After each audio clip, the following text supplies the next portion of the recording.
teman-teman, sekarang kita masuk ke program yang pertama, yaitu Optical Flow.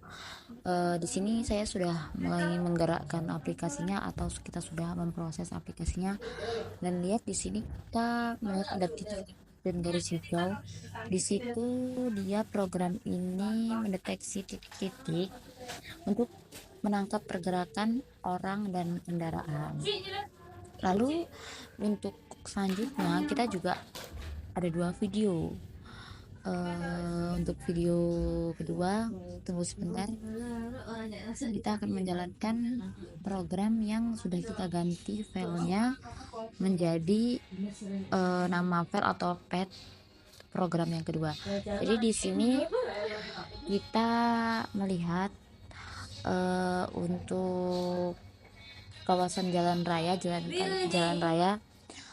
Di sini optical flow-nya atau programnya itu diterapkan lebih jelas karena polanya tuh lebih linear dan cepat.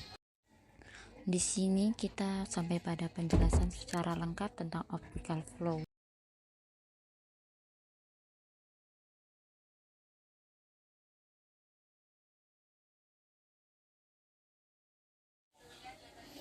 Oke, yang selanjutnya kita akan membahas tentang penjelasan secara detail tentang optical flow atau tentang program yang pertama tadi, yaitu optical flow menggunakan metode Lucas Kanade untuk melacak pergerakan objek dalam video. Yang pertama, kita mendeteksi titik-titik fitur dengan CV2 Good Features to Track dan menghitung pergerakannya dengan CV2 Cal Optical Flow per Click. Oke, lalu kita membahas pada videonya. Pada video yang di area perkotaan, metode ini berhasil menangkap pergerakan orang dan kendaraan. Namun, dalam video ini kita memiliki tantangan, yaitu lingkungannya yang kompleks dan banyak objek diam yang bisa menyebabkan noise. Lalu pada kawasan jalan raya, optical flow lebih jelas menangkap pergerakan kendaraan karena polanya lebih linier dan cepat.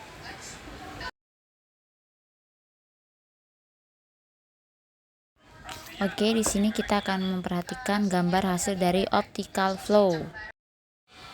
Oke, selanjutnya di sini kita akan menjelaskan tentang program kedua atau program background subtraction.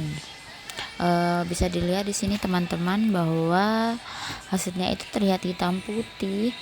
Teknik ini memisahkan objek bergerak dari latar belakangnya.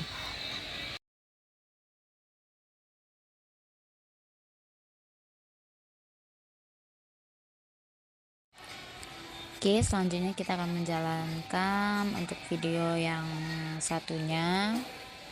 Sebentar, kita jalankan dulu. Oke, dan ini hasilnya ya teman-teman, terlihat lebih sedikit untuk area putih-putihnya. Mungkin ini terjadi noise ya teman-teman.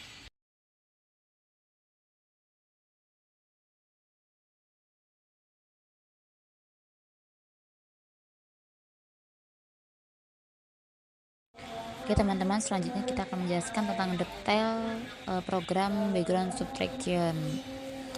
Di sini kita menggunakan metode background subtraction MOG2, yaitu teknik ini memisahkan objek bergerak dari latar belakang. Pada video pertama, mohon maaf ya teman-teman, ada kesalahan. Ini pada video yang di jalan raya, kendaraan dan pejalan kaki itu dapat terdeteksi. Namun di sini ada kendala ya teman-teman, dia ada sedikit noise dan bayangan yang ikut terdeteksi. Lalu sementara untuk video yang kedua atau video yang di perkotaan itu lebih bersih, objek manusia itu lebih jelas tersegmentasi dan latar belakangnya lebih stabil, jadi untuk deteksinya itu lebih akurat ya teman-teman.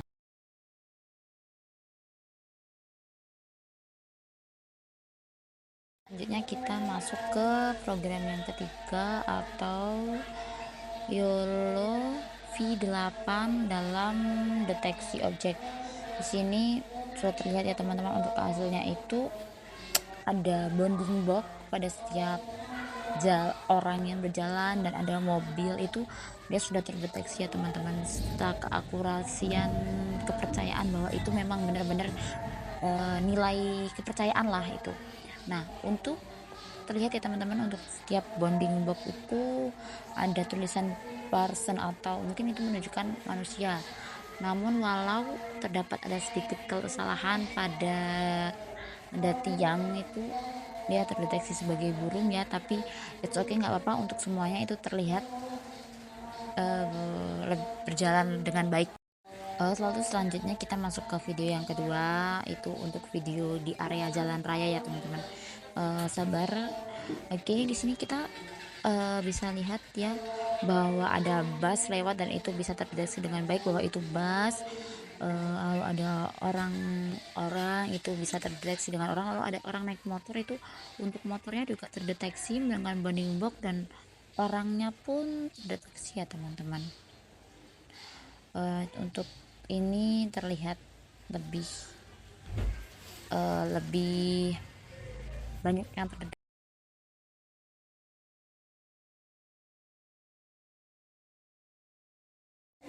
Pada metode terakhir ini kita menggunakan YOLO V8, yaitu sebuah deep learning, model deep learning yang berbasis CNN.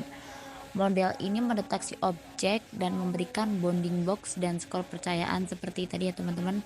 Ada kotak hijau dan ada tulisan itu person, bus, truck, dan ada nomornya itu. Lalu untuk video yang di perkotaan itu deteksinya cukup baik meskipun ada beberapa objek dengan skor rendah dan ada objek yang salah deteksi. Lalu untuk video selanjutnya itu untuk video perumahan, deteksinya itu lebih akurat karena objeknya lebih kontras dengan lingkungan. Jadi jika tujuan utama untuk mendeteksinya manusia, maka video kedua itu atau video perumahan itu lebih ideal. Sedangkan kalau untuk menganalisis lalu lintas seperti mobil, kendaraan, dan itu untuk video pertama atau video pada jalan raya itu dia lebih sesuai atau lebih cocok.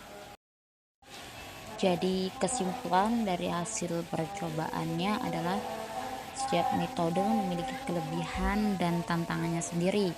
Untuk optical flow baik dalam melacak pergerakan namun sensitif terhadap noise.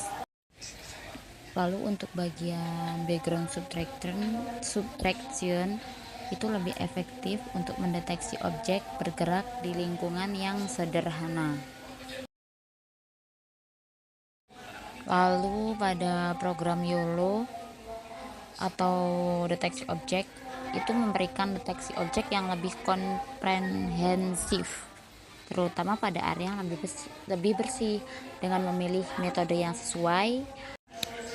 Lalu analisis visual dapat dilakukan lebih efektif sesuai dengan kebutuhan.